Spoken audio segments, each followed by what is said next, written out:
안녕하세요. 저는 40대 중반의 여성입니다. 매번 글을 보내보려 썼다가 지우개 반복하며 마음으로만 늘 수백 번도 사연을 더 보내봤던 것 같은데 이번엔 정말 작정하고서 2020년에 제 마지막 일과라는 생각으로 다시 한번 도전을 해보네요. 쓰기까지 많은 용기와 결단이 필요했는데 욕보다는 진심 어린 질타와 응원 부탁드립니다.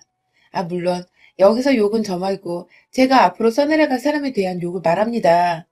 저는 23살에 남편과 맞선을 보고서 곧장 다음 해에 시집을 왔으니 어느새 결혼한 지가 20년이 넘었습니다. 참 어리고도 세상에 대해 아는 것이 없었던 철없던 때에 덜컥 새 신부가 되어버렸죠. 그땐 세상이 그리 옛날도 아니었고 저희 부모님이나 남편 그리고 시댁까지 모두 교육은 제대로 받으셨던 분들이어서 충분히 공부하고 직장도 얻고 하고 싶은 것을 해보다가 늦지막히 결혼을 해도 되는 시기였어요. 하지만 그 당시 저는 무슨 이유에서인지 대학 졸업을 하고도 하고 싶은 것, 그렇다고 할 줄 아는 것이 정말 한 개도 없었고, 무능력하고 기댈 것이 없다고 생각되는 저 스스로를 마주하는 일은 생각보다 더 괴롭고 비참했습니다. 친구들은 저마다 취업을 하거나 어학연수를 떠나고, 심지어 연애를 해도 인생 고민이란 걸 할 틈도 없이 다들 즐겁게 하던데, 제게는 옆에 사랑한다는 말할 수 있는 짝도 없고, 뭣도 없고, 정말 기껏 대학까지 나와놓고서 이뤄놓은 것이 하나 없는 어린 여자애였죠. 아마 저희 친정 부모님은 이런 저의 상황을 누구보다 먼저 눈치채셨을 것 같아요. 매일 보는 딸아이의 얼굴이 날이 갈수록 암울해져 가고 있으니 본인들 머릿속도 무지하게 복잡했을 겁니다. 자식이라고는 아들 하나 딸 하나. 그러니까 제가 부모님께는 사랑하는 막내딸이자 늦둥이 애기였는데 자식의 앞날 걱정하며 마음고생하는 꼴이 본인들 입장에선 절대로 두고만 볼 수가 없었던 것이죠. 그때부터 저희 엄마는 미친 듯이 제게 남자친구를 만들어주고자 맞선 자리를 주선하고 다니셨어요. 더 정확히는 제가 결혼할 사람을 만나 그냥 시집을 가는 게 낫다고 생각을 하셨던 것이죠. 정말 안 만나본 사람이 없었습니다. 아빠가 개인 병원에서 페이닥토로 일하시는 의사셨는데 그 덕인지 아빠와 같은 직종의 전문직 종사자들도 만나봤고 아빠 후배의 아들이란 사람도 만나봤고 그도 성에 안 차니 아예 직종을 바꿔서 인문계열 회사원이나 연구원 등 세일 수도 없이 많은 사람들을 무작정 끌려나가 만나봤어요. 여러분, 생각을 해보세요. 제가 겨우 20대 초반에 벗어났었는데 남자 보는 눈이 제대로 있었겠습니까? 그저 외모가 내 스타일이고 대화가 잘 통해야 이 사람이 최고네 하면서 금사빠처럼 빠져버릴 때였죠. 이걸 간과하지 말았어야 했는데 저희 부모님은 그저 딸이 얼른 시집가서 좋아하는 남자 옆에서 내조나 하며 편하게 살길 바라셨던 바람에 직업 좀 괜찮다는 사람은 죄다 제게 소개를 해주셨고 저도 결국 그게 부모님의 마지막 바라기란 거 알아서인지 어떻게든 상대를 찾아보려 하다가 진짜로 찾았습니다. 지금의 남편, 저와는 20년을 함께 살고 있고 고생은 좀 했지만 자식도 셋이나 낳아서 지지고 볶고 잘 살고 있는 우리 신랑 말이죠. 처음엔 그 나이대 여자애들처럼 외모만 보느라고 조금만 잘생긴 사람 같다 싶으면 애프터도 받아줬고 하루 정도 더 만나서 커피도 마시거나 영화를 보기도 했었는데 생각보다 저와 대화가 안 통하더라고요. 난 꼭 잘생긴 남편을 두고 싶은데 말이 너무 답답하고 통하질 않으니 저도 슬슬 시행착오란 게 이런 거구나 싶더라고요. 대학 졸업하고 나서도 쭉 맞선을 보기만 하길 2달 정도 되었나? 새로운 상대 만나러 나가는 길도 이젠 너무 부담스럽고 따분하기까지 하고 내가 그가 너무 겉모습만 봤나 싶어서 살짝 반성을 하던 그때 우리 남편이 나타났어요. 외모는 그냥 딱 보통의 남자였는데 사람 참 깔끔하고 단정한 것이 볼수록 좋더라고요. 거기다가 다른 남자들과는 달리 저와의 대화가 참 잘 통했다는 점이 절 단시간에 남편에게 빠져버리게 만들었죠. 개그 코드가 똑같아서 지나가다 어느 취객이 트럼을 꺽 하고 지나쳤는데 그걸 기분 나빠해야 하는데 둘이서 웃겨 죽겠다며 길목 한가운데서 배꼽 잡고 웃은 것부터 시작해서 서로의 이름을 서로가 처음부터 잘못 알고 있어서 틀린 이름으로 부르다가 뒤늦게야 통성명 제대로 하고서는 또 그게 웃기다고 껄껄거리고 있고 한마디로 남이 안 오는 지점에서 둘이서만 웃겨 죽으려 한다는 것 자체가 유머 코드가 아주 잘 통한다는 것이었죠. 그렇게 남편과는 처음부터 결혼을 전제로 한 맞선이었기에 연인이 되기로 한 후 곧장 결혼 준비에 돌입했고, 그때부터 사귄 지 한 달도 되지 않았는데 서로의 부모님께 인사도 드리고 양가 부모님을 모셔놓고 상견례까지 치러버렸습니다. 애초에 양가 부모님도 저희가 결혼을 전제로 만나러 나간다는 사실을 아셨기에 크게 놀라실 것도 없으셨고, 저희는 순식간에 척척 결혼식까지 완료하고는 정신 차려보니 신혼집에 들어가 있는 신혼부부가 되었어요. 분명 얼마 전까지 졸업 후 뭘 해야 할지 몰라서 답답해하고 있던 저였는데, 참, 인생은 한치 앞을 알 수 없는 것이라는 걸 그때 전 몸소 체험할 수 있었죠. 그렇게 시집을 오니 참 좋았어요. 양가 부모님이 경제적 여유가 있어서 신혼집이며 새로운 살림의 시작 단계가 비교적 모두 다 수월했고, 시부모님께서도 참 쿨하게 뭔가 신세대 같아 보였던 것이 시집 잘 갔다는 생각도 많이 들었었죠. 특히 시어머니는 처음 신혼집을 구할 적부터 살림살이 채울 때 저희 엄마와 함께 셋이서 다니시면서 꼭 친정 식구들 같다면서 무척이나 즐거워하셨어요. 잘 지내주는 양가 어른들 모습에 저도 신랑도 무척 감사했고요. 그런데 이랬던 보통의 가정이 어느 순간부터 깨지기 시작했던 것은 바로 작년 초 시아버지가 지병으로 돌아가시고 시어머님은 자연스레 외동아들인 저희 남편이 모시게 된 후부터예요. 그간 시어머니와 워낙 잘 지내왔고 또 결혼 생활한 게 벌써 강산이 2번이나 변했었기에 제 아무리 시자가 붙는 사람이라 해도 당연스레 생각하며 시어머니를 집에 모셔왔어요. 방 하나 비워서 어머니 손잡고 다니며 방 꾸미는 것도 함께하고 내내 어머니 건강 생각해서 애들 식단에 남편 밥 그리고 어머님 식사까지 3가지를 챙겨가며 부엌에서 거의 살다시피 하며 살아갔습니다. 애가 셋이다 보니 정말 정신이 없기도 했고 또 하나둘 입시 시험을 치를 때가 다 와가다 보니 예민해져 있기도 해서 제가 챙겨야 할 것들이 한둘이 아니었죠. 그런데 시어머니가 저희 집에 들어오시고 한 반년 정도는 정말 저와도 잘 지냈어서 편히 지내시는 줄 알았는데 글쎄 남편한테 제가 어머님 눈치를 줘서 본인 마음이 불편하다는 소리를 하신 겁니다. 전혀 상상도 못한 일이었고 남편을 통해 그 얘기를 듣고는 완전히 뒤통수를 맞은 기분이었죠. 어찌저찌 그날 바로 남편을 대동해 시어머니와 함께 대화를 나누며 오해를 풀긴 했습니다. 저는 평소대로 어머님을 대해드렸고 신경 정말 많이 쓰며 보살펴드리고 있다는 생각했는데 그런 생각을 하고 계신 줄은 몰랐다고 했고 어머님은 제가 곧장 이런 말을 하니 본인도 민망하셨는지 그냥 했던 소리라며 오히려 남편한테 왜 이상하게 말은 전했냐고 애써 나무라셨죠. 뭔가 이상하긴 했어요. 전혀 눈치 보실 성격이 아니신데 눈치 보인다는 소리를 하신 것 자체가 좀 꺼림칙했지만 처음 며느리와 함께 지내시느라 불편한 점들은 있을 수도 있겠다 싶어 더 신경 써드리려고 마음을 먹었어요. 하지만 이 일은 시작에 불과했죠. 시어머니는 그날 이후부터 또 한동안 잠잠하다가 정말 뜬금없이 저와 이웃집 제 친구의 남편, 제 아이의 친구 아빠인 사람과의 관계를 의심하기 시작하신 겁니다. 정확히는 11월 말부터니까 2020년 연말 내내 이 의심을 품고 터뜨리고 아주 난리를 피워대셨죠. 잠잠하던 집에 불을 제대로 끼얹은 겁니다. 그 의심의 상대남은 바로 저희 집 위층에 사는 이웃집 언니의 남편이에요. 저희 둘째 아이하고 같은 반을 여러 번 해서 알게 된 사이이고 그 집 언니가 저랑 2살 차이라 몇 없는 또래라며 거의 10년을 함께 돌도 없는 동네 절친으로 지내고 있고요.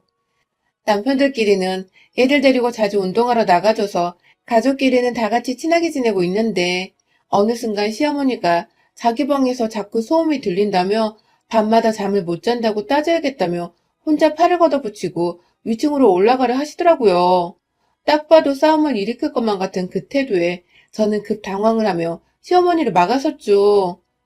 그간 잘 지내고 있었던 이웃사촌이 있고 한 번도 소음이란 걸 들어본 적이 없는 집인데 갑자기 잠도 못 잘 정도로 들린다고 하시니 분명 오해가 있을 수 있다는 생각을 한 것입니다.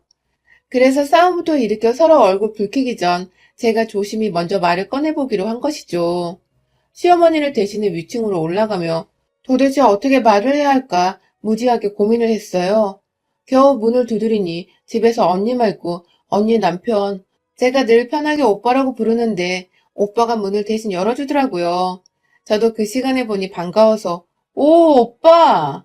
하면서 자연스레 집 안으로 들어갔습니다. 안에서 언니가 들어와! 하면서 제 목소리를 알아채고 불러줬거든요.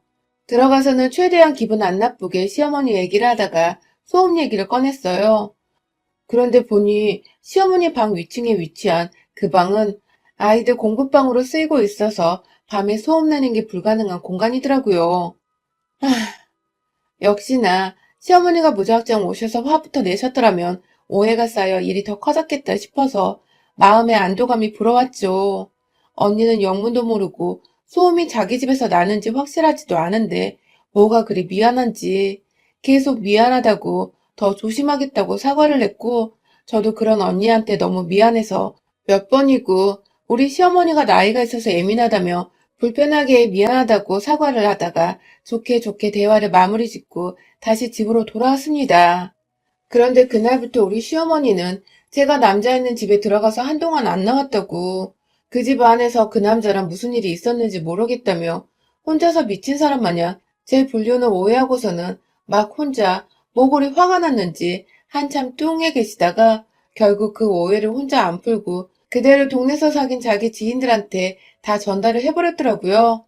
단순히 뒷담화를 넘어서 아주 노골적으로 이 소문이 퍼지도록 자기 며느리가 불륜녀가 되는 것을 아랑곳하지 않고 말을 퍼뜨리기 시작했고 결국 이 얘기를 들은 시어머니 친구분들은 또 자기 집에 가서 자기 며느리들한테 퍼뜨리고 그 며느리들은 또 여기저기 자기 아는 사람들한테 말을 전달했을 거고 결국 그 어처구니 없는 소문이 온 아파트 안에 삽시간에 퍼져버렸습니다. 또한 처음 사실과는 다르게 제가 그냥 아파트 안에 어느 유부남과 사귀는 중이라고 집에 와이프 없을 때 안으로 들어가 유부남과 불륜을 저지르는 상간 전문녀라며 조심하라는 그런 어처구니 없는 소문이 정말 집집마다로 다 퍼져버린 것이죠. 정말 순식간에 소문의 당사자, 그것도 애가 셋이나 있는데 불륜의 당사자가 되어버린 이 황당하고도 기가 막힌 상황. 더 웃긴 건 전 이 소문의 주인공이 저인 줄도 모르고 그냥 제가 싫어 죽겠는 사람들이 저한테 티 안 내고 어느 미친년이라 돌려 말하며 소문을 전달해 주는데 전 그것도 모르고 혼자 맞장구를 치면서 별 또라이년이네 라고 했답니다.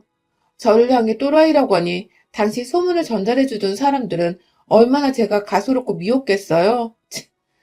게다가 장을 보러 가거나 가끔 운동한다고 저녁에 막내 데리고 밖을 나가면 사람들이 인사도 안 받아주고 괜히 저를 한 번씩 더 흘겨보는 것만 같고 마스크를 써서 잘 모르겠지만 사람들 눈에는 제가 완전히 찍혀버린 것만 같았던 너무 기분 나쁜 일들이 연속적으로 일어났어요. 심지어 아파트 앞 마트 사장님은 물건 계산할 때 틱틱 던져가며 바코드를 찍어주시더니 급기야 카드 주란 말도 안 하고 카드를 받아 채가서는 결제를 하고 영수증 달란 말을 하기도 전에 제 영수증을 갈기갈기 찢어버리더니 쓰레기통에 던져버리시더라고요. 제가 황당해서 멀끔멀끔 쳐다보고 있으니 급기야 다음 손님 있는 거 안 보여요? 하면서 화를 덜컥 내버렸어요. 늘 인사를 해주시고 따뜻하게 대해주시던 이웃분이었는데 정말 충격이었어요. 뭔가 단단히 잘못되었다는 생각을 하던 찰나 이 소문은 결국 위층집 언니한테도 퍼지게 되었고 언니는 남편이 바람이 났다고 하니 바로 눈이 뒤집혀서는 그리고 동시에 그 상대가 저라는 소문에 의심의 꼬리를 물고 또 물다가 결국 혼자서는 도저히 안 되겠었는지 저희 집으로 들이닥쳤습니다. 본인도 화로 가득 찬 상태에서 어떻게 제가 그럴 수 있냐고 따져 물으려던 참에 소문을 다 저에게 털어놔 주더라고요. 네가 진짜 내 남편이랑 그렇고 그런 사이냐는 질문은 당연히 처음부터 던졌고요.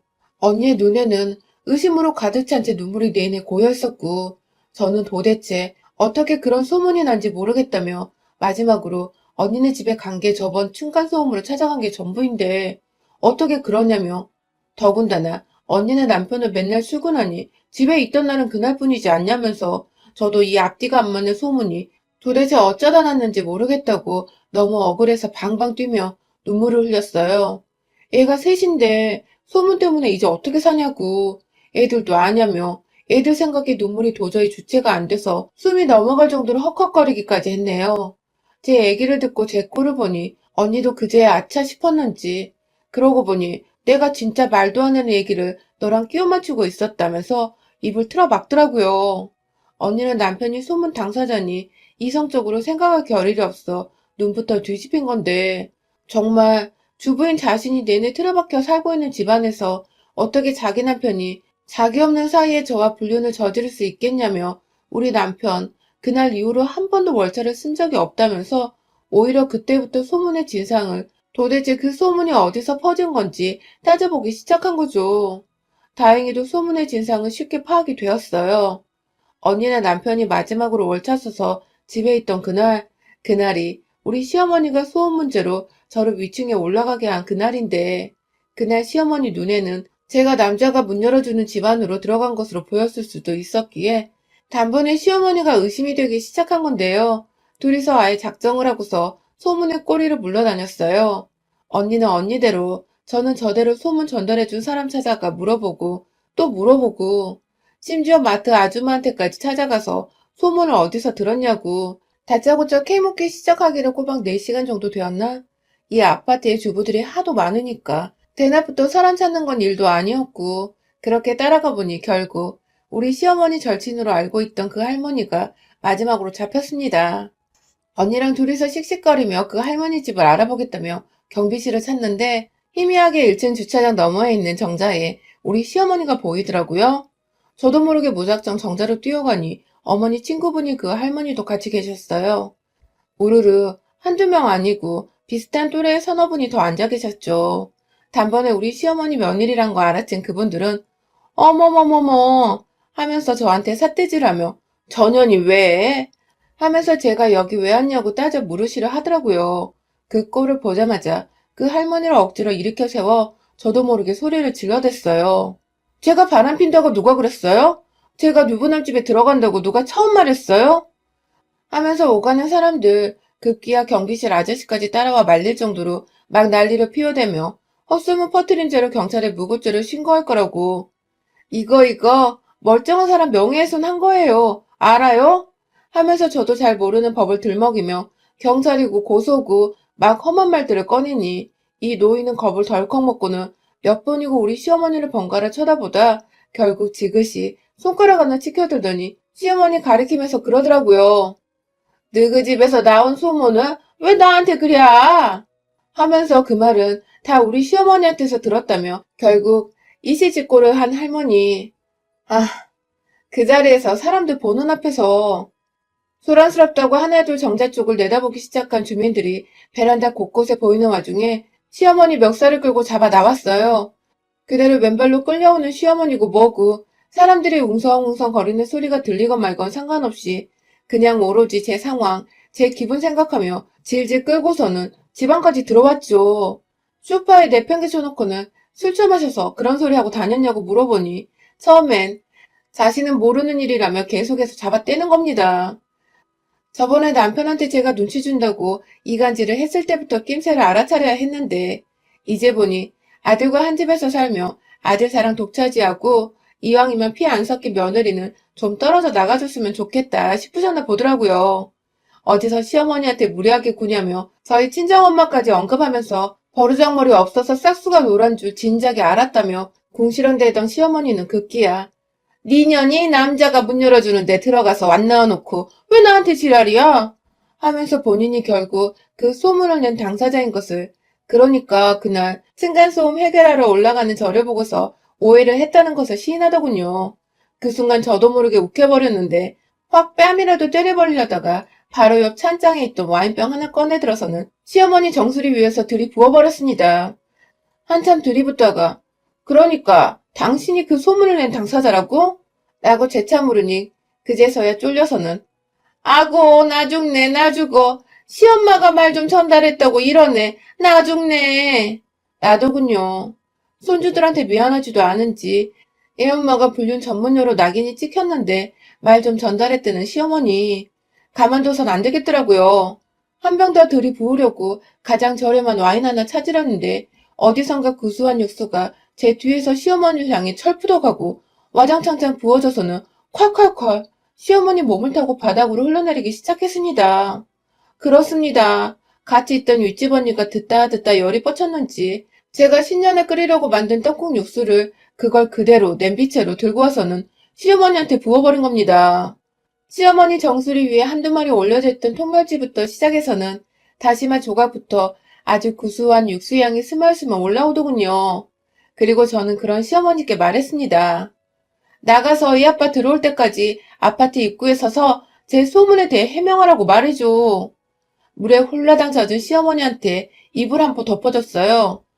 그리고는 바로 1층 아파트 현관문 앞으로 내보냈죠. 집에 돌아와서는 언니한테 빌린 상자 위에다가 A4 용지를 다다닥 붙여서는 그 위에 글도 적었습니다. 내가 며느리 엿먹이라고 불렸냐라고 헛소문낸 당사자입니다. 며느라 미안하다. 아들아 미안하다. 윗집 부부 미안해요.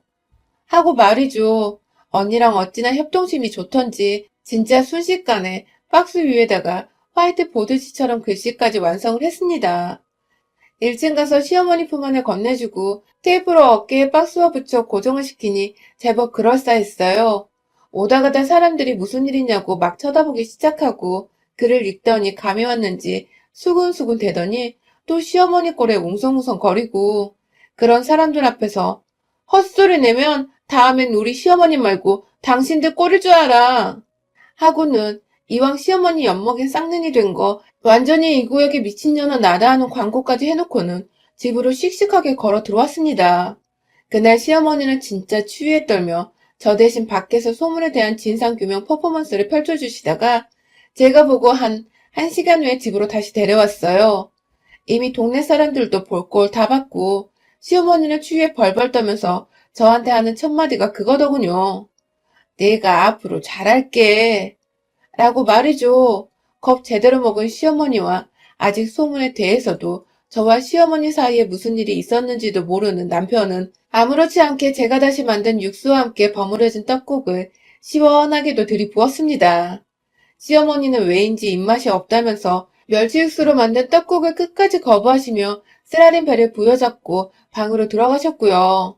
참 세상은 코로나로 정신없는 와중에 저는 시어머니 하나 때문에 소문으로 별일을 제대로 겪은 연말이었네요.